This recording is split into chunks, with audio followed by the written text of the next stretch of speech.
آج ایف آئی اے والے محسن بیگ کے گھر پہنچے، جس کے نتیجے میں محسن بیگ اور ان کے بیٹے نے ایف آئی اے کے اہلکار کو ہوسٹیج بنا لیا اور ان کو زدوکوب بھی کی، اور اس کے بعد انہوں نے سامنے والے ایف آئی آر کے باقی اہلکاروں کے اوپر سیدھے فائر کھول دیے۔ اس کے بعد ایک فوٹیج نظر آتی ہے جس میں محسن بیگ کا منہ کافی لال تھا، آنکھوں پہ بھی بروزز تھے کافی سارے، اور جنہوں نے اپنے منہ سے کہا کہ میرے منہ کے اوپر جو نشانات ہیں وہ آپ اس سے اندازہ لگا لیں، اور میرے ربس بھی انہوں نے توڑ دی ہیں، مجھے انہوں نے کافی مارا ہے۔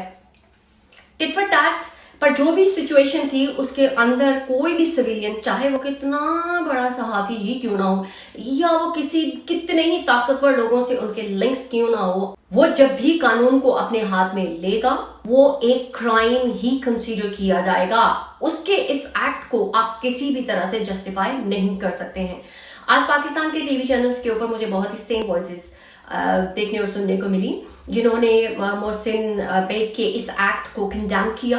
جنہوں نے اس پروگرام کے اندر بک کا ریفرنس دینا بھی غلط کہا،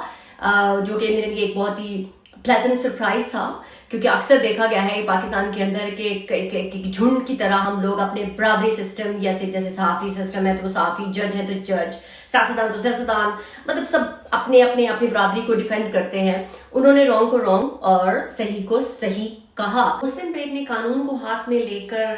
نہ صرف اپنی جان کو خطرے میں ڈالا بلکہ اپنے نوجوان بیٹے کی زندگی کے بارے میں بھی نہیں سوچا کہ اگر وہ اس وقت سچویشن فلیئر اپ ہو جاتی، جیسے وہ اسٹریٹ فائرنگ کر رہے تھے تو سامنے والے ایف آئی اے کے اہلکار بھی جوابی فائرنگ کر دیتے،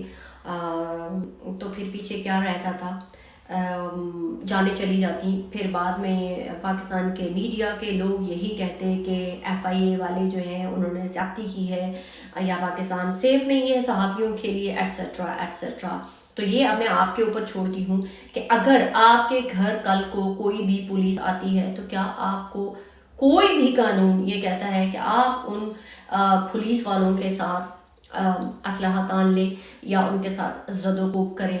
کیونکہ میں تو صرف اس ایکشن کو غلط بولوں گی۔ اگر کسی ٹرول کو گرفتار کیا جس نے پاکستان کے پرائم منسٹر اور فرسٹ لیڈی کے متعلق کچھ نازیبا قسم کے ٹرینڈ کیے تھے،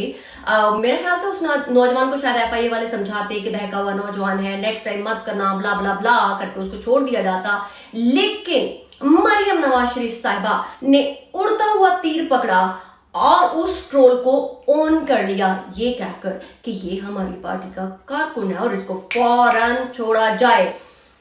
اب جب مریم نواز شریف صاحبہ نے اون کر لیا اس ٹرول کو، تو اس ٹرول کے سارے ایکشنز مریم نواز شریف صاحبہ نے اپنے اوپر لے لیے۔ اب جب مریم نواز شریف صاحبہ نے اپنے پہ لے لیے، ایک پارٹی دوسری پارٹی حکومت کے خلاف ٹرینڈ کرنے میں خود اقرار جرم کر لیا، تو پھر اب معاملہ گڑبڑ ہو گیا۔ آج پھر مریم نواز شریف صاحبہ ٹویٹ کرتی ہیں اور کہتی ہیں کہ عمران خان کوئی آسمان سے اترا ہوا فرشتہ نہیں کہ جس کی خواتین کے متعلق کوئی بات نہیں ہو سکتی یا اس کی ذات کے متعلق کوئی بات نہیں کر سکتا۔ اب دوسرے کے غلط ایکشنز کو جسٹیفائی کرنے کی کوشش یہ میسج دیتی کہ آپ لوگوں نے میری والدہ، ہمارے گھر کی خواتین کے متعلق تضحیک امیزن ٹرینڈ کیے، باتیں کی، لیکن میں ایک خاتون ہوتے ہوئے آپ کے گھر کی خواتین، آپ کی ماں و بہنوں کو اپنی ماں بہنیں سمجھتے ہوئے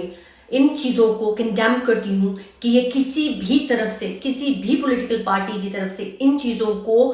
آگے پروموٹ نہیں کیا جانا چاہیے۔ ایک ٹرول اور سیاسی لیڈر کے اندر فرق ہوتا ہے، یہ اب آپ کے اوپر منحصر ہے کہ آپ نے پاکستان کی سیاست کے اندر ایز اے سیاسی ٹرول کے طور پر اپنی جگہ بنانی ہے یا پاکستان کی سیاست میں ایک خاتون سمجھدار سیاسی لیڈر کے طور پر سامنے آنا۔